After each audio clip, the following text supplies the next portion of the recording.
So apparently today is like film side-by-sides day. It's probably a bit risky to go out on a limb and say Lagrimas del Valle is the only tequila in the world doing this, but I feel pretty well studied to say that Lagrimas del Valle is the only tequila in the world doing this. That's the study of terroir in the blue agave across multiple states in Mexico. This concept was really cemented with this release right here. This is the 2024 La Loma. And man, that bottle's looking a little well-loved there. Clearly, I've been in this one for a little bit.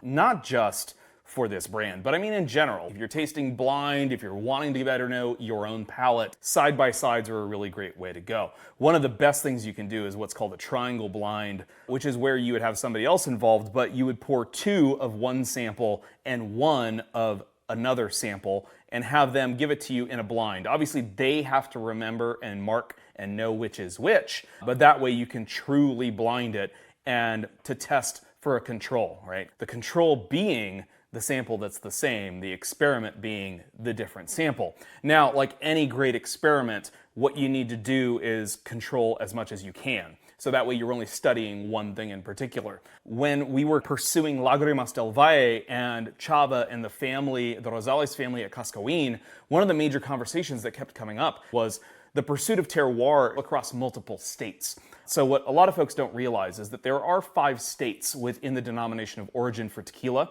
that was established in the 1960s, 1970s, thereabouts. You can Google that and confirm exactly what the date was. There are 5 states. The way I've always remembered it was taught to me by a good friend and mentor, a gentleman named Ryan Mabey. He was the original owner of Manifesto here in Kansas City, and I've known Ryan for years, but what he used to say is the way that he remembered this for his bar 5-day exam was too much Jose, not good. And so the 5 states are Tamaulipas, Michoacán, Jalisco, not good, Nayarit, and Guanajuato. Too much Jose, not good. Too much tequila, not good. Too much of anything, right? Too much of a good thing is no longer a good thing. I think we all agree that moderation is the key to all things. That being said, the expansion of this study of terroir in the blue agave, right? The blue agave is one species of agave. There are over 200 known varietals of the plant. There are 116 that are indigenous to Mexico. There are roughly 46 to 47 that are considered good to make mezcal, in that the starches in the plants convert to produce enough sugar content where they are adequately fermentable. They produce good fermentable sugars that could then be distilled into mezcal. Now, of course, only one can legally be used to make tequila, and that is Agave Tequiliana Weber Variety Azul, otherwise known as the blue agave. So here, with Lagrimas del Valle, we are looking at 100% puro de agave tequila, meaning that there is 100% blue agave for the fermentable sugars being used. There is nothing added here. Cooked crushed agave, yeast, which is entirely ambient, wild yeast, and then basically fermented, distilled water, and then in the case of the reposado, additional time. Now we could consider time a factor even when we're thinking about a blanco, a silver, a plata tequila, because time does make an impact. The amount that particular distillate will oxidize does impact the final character and flavor. So much so that everything from whiskey to rums to other things all have standards, generally, of how much time they are allowed to rest. Now, when it comes to agave, I have found that agave distillates are extremely volatile when it comes to oxygen. Many tequila distillers do have their own standards for the amount of time they're going to allow their spirit to aerate. So with Lagrimas, we are looking at a minimal amount of time aerating, essentially only about 48 to 72 hours, although it does hold in a closed stainless tank until bottling, which could be a couple of weeks here or there. But essentially minimally exposed to oxygen. You can have open top stainless steel tanks, you get better airflow, more oxidation. You can also have bubbling and aeration systems, which will further integrate that oxidative characteristic very deeply into the spirit itself. So what I really wanted to do though is taste 2 ranches side by side.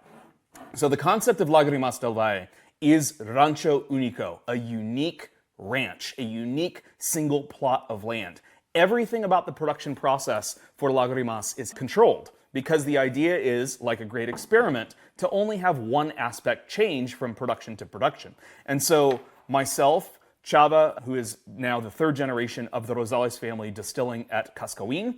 Some of the other family members, as well as some of those working at the distillery, all sat around, and we actually tasted through a number of different approaches to the distillation, fermentation, blending process. And what we wound up with is essentially the production protocols for Lagrimas, which was intended to develop big, full-flavored agave character while still preserving aspects of terroir, right? Terroir being a French term that essentially translates to a sense of place. And that sense of place alters the way that a thing tastes based upon where it grew, right? Did it get more rain? Did it have more like coral-laden soils or limestone-rich soils? All of those things will affect the way that raw agricultural material will mature and then in turn affect the way that it tastes.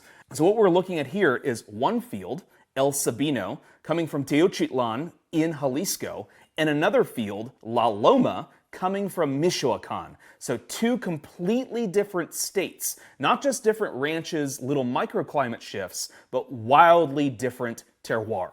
So with El Sabino, we're looking at the elevation being around 1,261 meters above sea level. The reason that's important has a bit to do with the day to night temperature shifts. As you go up higher in elevation, you tend to have larger and greater swings from hot days to cold nights, which can in turn stress the plant. It can develop different acid characteristics as far as flavor profiles. So if you want more lime zest or more citrus zest or more tropical fruit notes, typically you'll get those at higher elevation. So 1,261 meters above sea level. We're also looking at Teuchitlan. This particular area used to be a former kind of inland sea. And so there's lots of really interesting kind of volcanic rock deposit. There's some limestone and other calcium deposit as well. This particular field, Teuchitlan, is also the home of Guachimontones. They are a UNESCO World Heritage Site. They are some of the world's only circular pyramids, and that's actually what you can see in the logo for Lagrimas here. Loma comes from the area around Villamar in Michoacán. And this elevation was about 1,500 meters above sea level, so 300 meters higher in elevation. That alone is going to play a large factor in the character of the distillate itself. So I might argue that because of that elevation, there was greater stress on the plant, which can also develop other kind of unique notes like lactic or buttery kind of notes, creamy notes on the palate. So we'll pour this as well. And then I'm just going to live taste the two side by side. Again, Lagrimas is minimally aerated, and both of these bottles have been open for some time. I have been pouring through them for some time, so hopefully they've reached a little bit of an equilibrium as far as oxidation is concerned from one to the other. On the nose, El Sabino first. On the nose, really good kind of agave character. There's a very kind of nice like straw, almost piney note to it. I would go into pine nuts.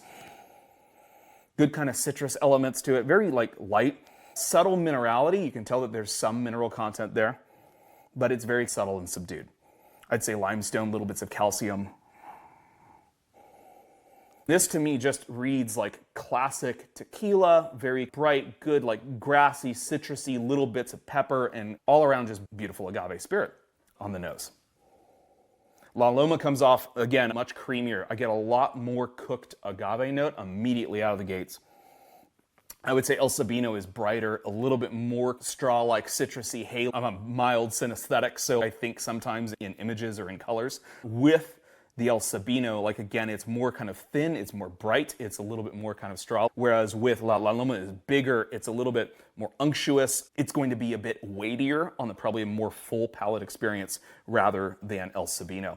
So again, the whole production protocols for Lagrimas are locked. They are identical. We're looking at slow cooking in steam-powered ovens, intermittent cooking over a period of about 4 days, which is consistent for all things produced at Costco. We are then looking at 70% roller mill crushed agave, fermented in open-air stainless without fibers. We are then looking at 30% Tahona crushed agave, fermented in open-air wood with fibers. And we found that the blend of those two components together actually made a very nice, big, full-flavored yet elegant tequila. And the goal here was to try and retain that characteristic of terroir while still having big, intense agave character. We then also tasted different water sources, from rainwater, deep well water. We use deep well water for everything, and we chose to bottle at 46% ABV, which is why I'm using the higher proof Chisholm Trail Jarritos glass because I do like how it aerates just a little bit better with that extra proof on the tequila.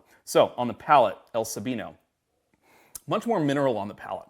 Mineral, tight, bright, good citrus, good salinity to it, which I expect good salinity in tequila. Like, that's always the irony for me ordering a margarita and like getting salt on there, because I'm like, a really good agave spirit has really good natural salinity to it. I don't necessarily feel like I need salt with it. I'm never gonna fault somebody for calling salt, especially because I generally love salt. I just don't necessarily feel like I need it all the time with margarita, depending upon the tequila that's used. So, bright, again, like nice kind of peppery note. There's a white pepper kind of thing going on here. Still that very straw, hay-like characteristic. And then on La Loma on the palate, because again, I like to do these, if I'm doing a side-by-side, I like to do it in quick succession. Much bigger, much more citrusy. There's more of that tropical fruit characteristic, not surprised by that. There's also much more kind of a creamy mouthfeel. I would liken this mouthfeel more to that of mezcal. This is bigger. I would say it is, generally, I would say it's funkier. And to me, funky is a very good, it's a positive descriptor. Both of these are beautiful. The El Sabino, a bit more citrusy. The La Loma, a bit more unctuous, a bit more creamy. La Loma is definitely more of where my palate lay as far as my preferences. Both of these are extremely ripe. Looking at what are called refractometer measurements in the field, right? So this is where we're taking a measurement of the Brix or the sugar content of the agave.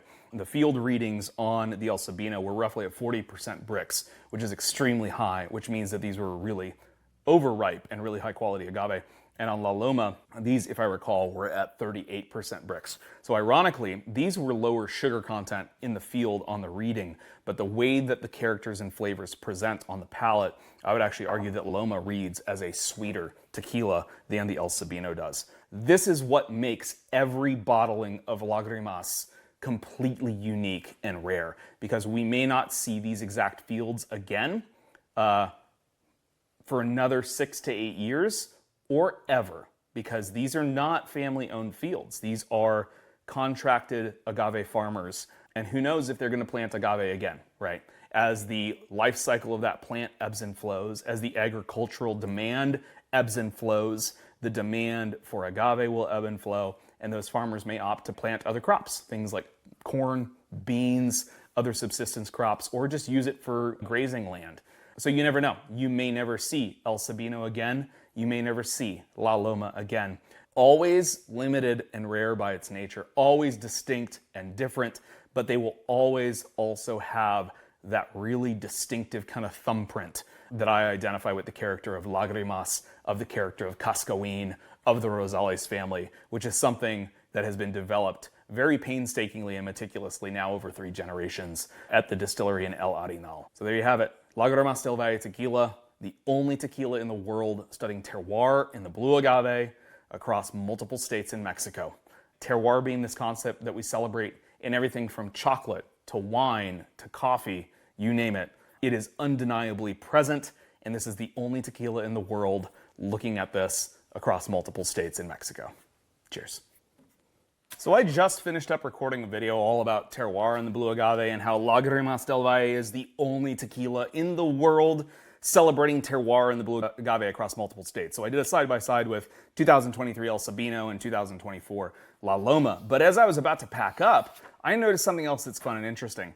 And I don't know if you can tell very well from this angle, but these bottles are slightly different in color. We're using entirely recycled glass for Lagrimas, which means we're gonna have variations in color. This bottle here on the right of the El Sabino looks a little bit more blue to my eye, whereas the La Loma comes off a little bit more kind of brown or orangey, which we actually discussed, and we were like, do we want consistency in how these things look? While consistency is important to a degree, the whole concept of Lagrimas and of terroir is that every distillate, every batch, every bottling is going to be completely unique based on just where the agaves were grown. So why not let the bottles also be completely unique and different? So here's the blue one, and here's the little bit more brown one. And I'll move them around just to make sure that it's not just a lighting thing. Yeah, no, this one's still a little bit more blue. This one's still a little bit more brown. So just fun and interesting. So you never know, especially when you're dealing with handmade products, artisanal craft products, and in this case, recycled glass products, what you're going to get. But that's part of the allure, part of the romance of it, and part of the fact that you may never see these ranches or bottlings again. Cheers.